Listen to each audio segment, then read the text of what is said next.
অন্তত এই যে দেখেন গণঅভ্যুত্থানের মধ্য দিয়ে অন্তত রাজনৈতিক দলগুলো কাদা ছোড়াছুরি করার একটা স্বাধীনতা অন্তত পাচ্ছে।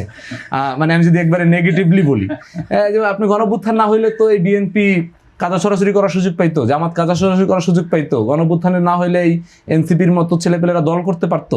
তার মানে দেখেন এই যে কাদা ছোড়াছুরি এক দলের বিরুদ্ধে বলা যায়। এখন মনে করেন গণঅভ্যুত্থান পরিস্থিতি না হইলে কি হইতো, না হলে আপনি তারেক রহমানের বিরুদ্ধে বললে আমি নামার পরে আমার এখান থেকে ডিবি তুলে নিয়ে যেত, কারণ সে তো এখন বাংলাদেশ অ্যাক্টিং প্রেসিডেন্ট হিসেবে, প্রধানমন্ত্রী হিসেবে কাজ করছেন।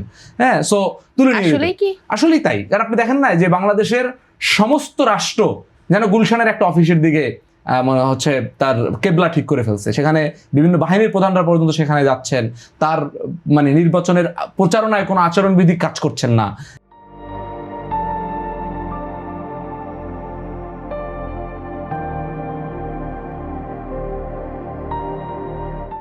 হ্যাঁ, মানে তিনি যেন রাষ্ট্র একটা প্যারালাল জগতে চলছে, তিনি আর একটা প্যারালাল জগতে চলছে, তার উপরে রাষ্ট্রের কোনো নিয়ম নীতি কাজ করছে না। তো আপনি দেখেন তিনি 7 ঘন্টায় স্মার্ট কার্ড পেয়েছেন, আমি এখন পর্যন্ত স্মার্ট কার্ড পাই নাই। আমার আরো মনে হয় 15 বছর আগে বা 10 বছর আগে আমি ভোটার হয়েছি, আমি এনআইডি করছি, আমি এখন পর্যন্ত পাই নাই।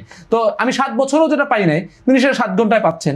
তিনি প্রথম দিন এসে সম্ভাব্য প্রার্থীরা কোনো ধরনের সম্বর্ধনা নিতে পারবেন, এটা হচ্ছে একবারে আরপিওর প্রথম আইন। তিনি প্রথম দিন বাংলাদেশের গণঅভ্যুত্থানের পরে সবচেয়ে বড় সম্বর্ধনা করেছেন এবং রাষ্ট্রীয় পৃষ্ঠপোষকতায় তিনি এই যে রাত 2টা 3টা পর্যন্ত ইয়া করছেন। তো প্যারালালি তিনি একদিকে চলছেন, রাষ্ট্র সব মিলেও আসলে তার পাশাপাশি চলছেন। সো এই যে তারপরেও এত কিছু বললাম, আমি কিন্তু এত সমালোচনা করলাম, করার পরে আবার বলছি যে এই যে তারেক রহমানকে আমি প্রশ্নবিদ্ধ করতে পারছি, এই প্রশ্নবিদ্ধ করতে পারছি এবং কিন্তু তার বিরুদ্ধে মিছিল হচ্ছে, তার জায়গাগুলো ধরছে এবং জামাতের মতো বিরোধী একটা জোট তারেক রহমান যত বড় সমাবেশ করছে পাশাপাশি অত বড় একটা সমাবেশ করছে, তারপরেও সেখানে তো পুলিশ রাতে কাউকে গ্রেফতার করছে না। সো এতটুকু পরিবর্তন তো আমরা দেখি হয়েছে। এবং গণঅভ্যুত্থানের সবচেয়ে আমাদের যে টার্নিং পয়েন্ট আমরা আছি সেটা হচ্ছে গণভোট। যদি এই গণভোটের মধ্য দিয়ে কয়েকটা গুরুত্বপূর্ণ বিষয় আছে, আমার এখানে শুধুমাত্র 3টা বিষয় বলবো, আর সব কিছু বাদ দেন আপনি।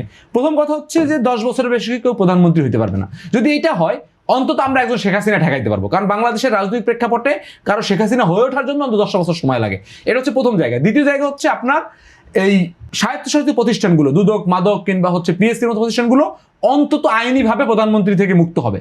এই যে 2টা বিষয়, এবং তত্ত্বাবধায়ক সরকারের অধীনে নির্বাচন হবে, তত্ত্বাবধায়ক সরকার বাতিল করার জন্য আর একটা গণভোট হইতে হবে। এই 3টে বিষয় যদি আপনি অন্তত বাংলাদেশের রাজনীতিতে স্থায়ী করতে পারেন, তাহলে মনে করবেন যে বাংলাদেশ অন্তত 10-20 বছর আগায় গেছে। যেটা বাংলাদেশে আমি জীবনেও একটা নিয়মতান্ত্রিক এই হাসিনা এবং হচ্ছে মনে করেন এই বিএনপি এবং আওয়ামী লীগের বেড়াজলে আমি এটা অ্যাসিভ করতে পারতাম না। এই পরিবর্তনটুকু ধরে রাখার জন্য আপনাদের আসলে পার্টিসিপেশন দরকার।